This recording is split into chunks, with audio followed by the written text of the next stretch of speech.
Hi, I'm Kizzy, and welcome to Soluna Twilight, the continuation of Eclipse Gazers, which is a series of YouTube videos theorizing and exploring the relationship of Roxas and Naminé in the Kingdom Hearts series. Long time! It's been so long since part 4 was out, but finally. Anyway, I'm not going to make you guys wait here for too long. Let's just begin. My whole journey began the day I lost her. Just believe. I believe in you. The light at the end of the tunnel. I looked everywhere for you, but you were with me all along. Finally, we're together, Kairi. No matter how deep the darkness, a light shines within. Yes, one day the light, it will be ours and it will bring us together. Somebody knows where I came from. If I can't get answers here, I'll get them somewhere else. That'll be the person I trust. So, we can be together again. Anytime Sora and Kairi are together. Congratulations, you understand her. Now, use this to find the truth. I've got a message for you. I meant to tell you once this was all over. There are so many hearts that are connected to yours. You're me, so you can feel what I felt. The light in the darkness. It was you. You're the one who kept me from fading away. All I did was believe that you wouldn't. Kairi, I'll keep you safe. Let me keep you safe.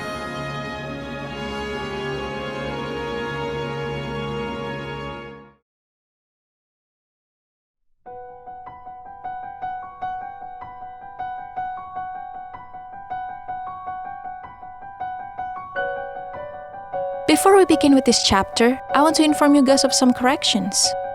Earlier in part 4, we said that the retrospective will start from Kingdom Hearts 1. But in actuality, Birth by Sleep is the origin of how the organization was founded, the time before Ansem's apprentices became nobodies. This, of course, worth mentioning for Roxas and Naminé who were born into the organization because Terra Xehanort, whom we know later as Xemnas, the nobody leader of Organization 13 in Kingdom Hearts 2, began his story at the end of Birth by Sleep. Now, there are two important points that I want to tell in this chapter regarding Roxas and Naminé.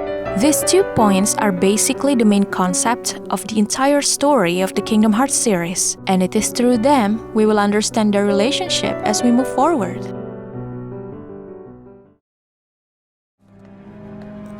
First, the war between light and darkness that takes form in a conflict between the master and his apprentice, Ansem the Wise and Terra Xehanort. Such a terrible darkness. Fight it! Terra, please! Terra, you say? Xehanort possesses Terra's body, and soon after he is defeated and is saved by Aqua, he is found collapsed by Ansem the Wise, Break, and Dylan in the Radiant Gardens town square.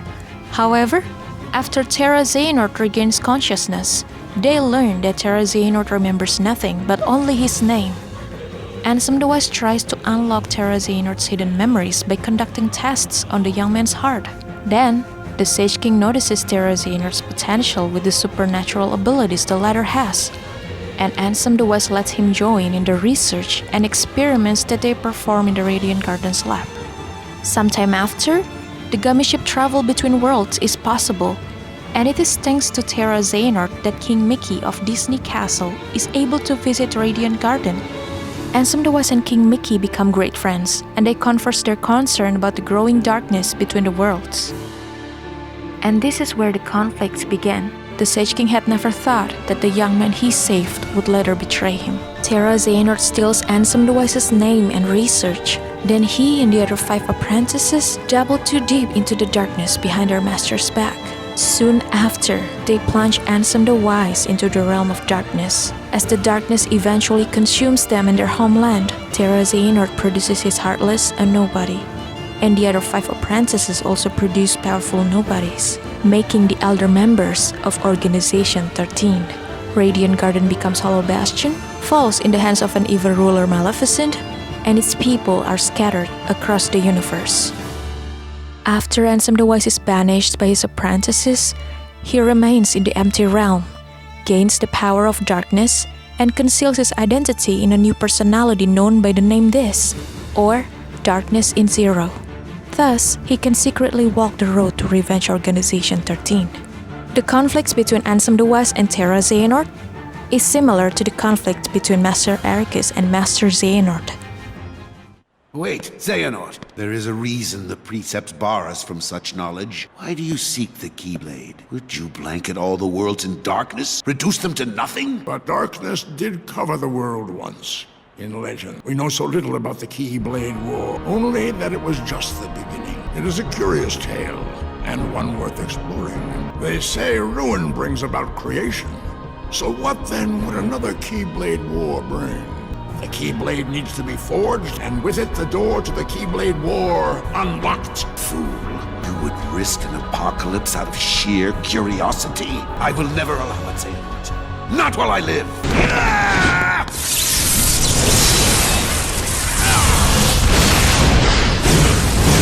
That power! Has the darkness taken you, Xehanort? Xehanort discussed his plans to forge the Keyblade with Ericus. He was met with opposition from the latter, who insisted that his plan was too dangerous. This discussion quickly escalated into physical violence, which ended when Xehanort used the power of darkness to scar Ericus's face. Terra Xehanort takes on the mantle of his former self, Master Xehanort, who shares the same vision and goal.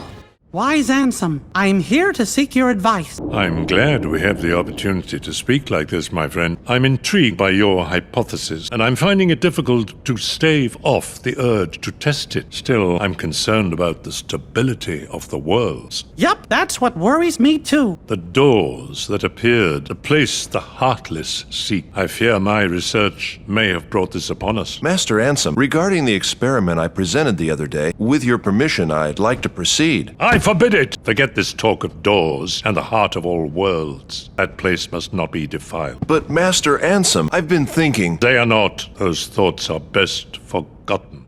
Terra Xehanort was going to proceed with his experiment about the doors and the heart of all worlds.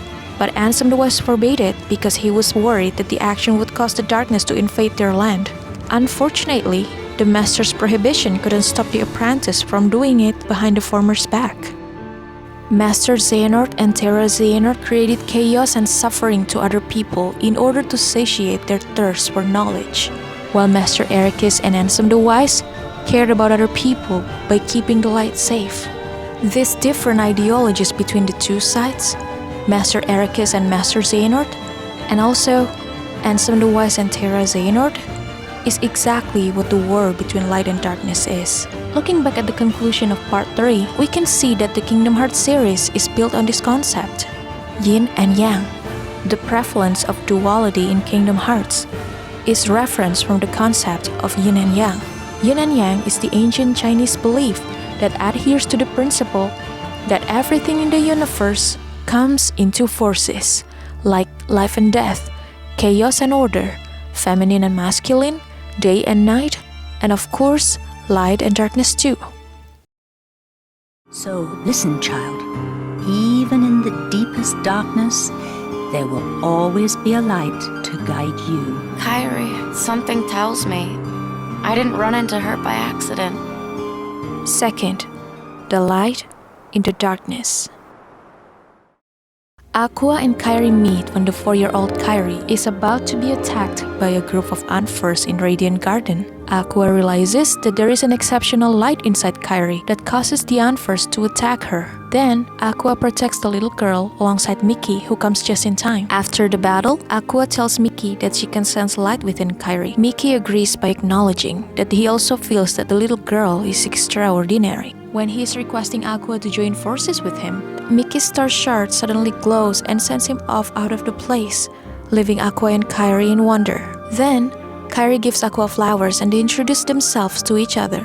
Before Aqua can ask what the light inside the little girl was, Kairi is called by her grandmother to go. But Aqua takes the little time she has to bless Kairi by casting some sort of magic onto Kairi's necklace, in hope that one day, when she's in trouble, the light within her will lead her to someone else's light that would keep her safe. Aqua overhears the two talking when Kairi is asking her grandmother to retell the story of the light in the darkness. "Again, dear?" said her grandmother. The old tale that Kairi's grandmother told is basically the summary of the Kingdom Hearts Keys plot, about how people's hearts and their world fell to darkness because of their greed.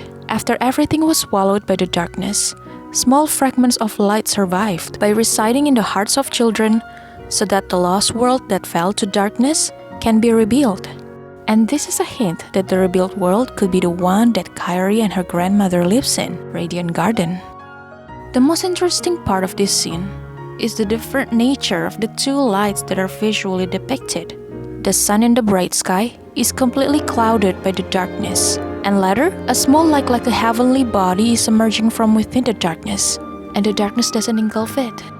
The profound message this story speaks of is that the light doesn't only exist in the realm of light, but also in the most unexpected place you could never think of, which is the realm of darkness.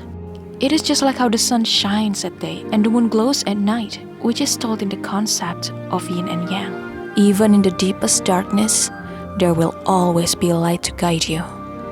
These words have become the basis of what Kairi holds, her faith, and the core value of her character that we will see from here onwards. The history of how Daybreak Town and its people fell to darkness seems to repeat itself in how Radiant Garden and its people fell to darkness. And Kairi, who possesses the exceptional light just like the dandelion, survived from it and was sent by Terra Xehanort to the outside world. It was thanks to Aqua's magic that Kairi is safe and sound, which is why she could end up at the Destiny Islands. There is nothing Kairi can remember about her origin in her hometown. The only thing that stays in her memory is her grandmother, and that story sounds familiar to how the dandelions fly away to the world outside, right? Well, there's so much to talk about Kairi's arc and how it parallels the ancient times, but that would be for another theory.